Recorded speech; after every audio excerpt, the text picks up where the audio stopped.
ছাত্র জনতার অভ্যুত্থানে শহীদদের স্মরণে জুলাই শহীদ স্মৃতি ফাউন্ডেশন গঠন করা হবে। এতে অন্তর্বর্তী সরকারের প্রধান উপদেষ্টা ডক্টর মোহাম্মদ ইউনূস সভাপতি হবেন, আর সেক্রেটারি হবেন আন্দোলনের শহীদ মীর মাহফুজুর রহমান মুগ্ধর ভাই মীর মাহবুবুর রহমান স্নিগ্ধ। বৃহস্পতিবার বিকেলে সচিবালয়ে মন্ত্রণালয়ের সভাকক্ষে এই তথ্য জানিয়েছেন তথ্য ও সম্প্রচার উপদেষ্টা নাহিদ ইসলাম। তথ্য উপদেষ্টা বলেন, এই ফাউন্ডেশনের 7 সদস্য বিশিষ্ট কার্যনির্বাহী পরিষদ গঠন করা হয়েছে। আনুষ্ঠানিকভাবে এটা নিবন্ধন করা হয়েছে। আর অন্তর্বর্তী সরকারের প্রধান উপদেষ্টা ডক্টর মোহাম্মদ ইউনূস এই ফাউন্ডেশনের সভাপতি। সেক্রেটারি হচ্ছেন মীর মাহবুবুর রহমান স্নিগ্ধ, তিনি শহীদ মুগ্ধর যমজ ভাই। উপদেষ্টা জানান, ফাউন্ডেশনে কাজী ওয়াকার আহমেদ হচ্ছেন কোষাধ্যক্ষ। দক্ষতার জন্য তাকে এই পেশায় রাখা হয়েছে। উপদেষ্টার মধ্যে আছেন নাহিদ ইসলাম, আসিফ মাহমুদ সজীব ভুঁইয়া, নূরজাহান বেগম ও শারমিন মুর্শিদ। এতে আরও 14 জন সাধারণ সদস্য যোগ হবেন। গত 18 জুলাই রাজধানীর উত্তরায় পুলিশের গুলিতে নিহত হন মীর মাহফুজুর রহমান মুগ্ধ।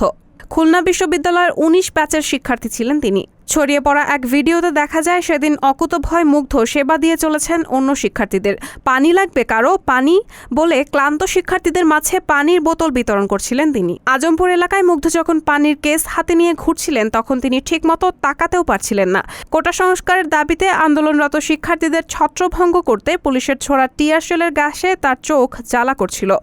পরে এক পর্যায়ে পুলিশের গুলি গিয়ে লাগে তার মাথায়। রায়হানা মুন, সবার কথা।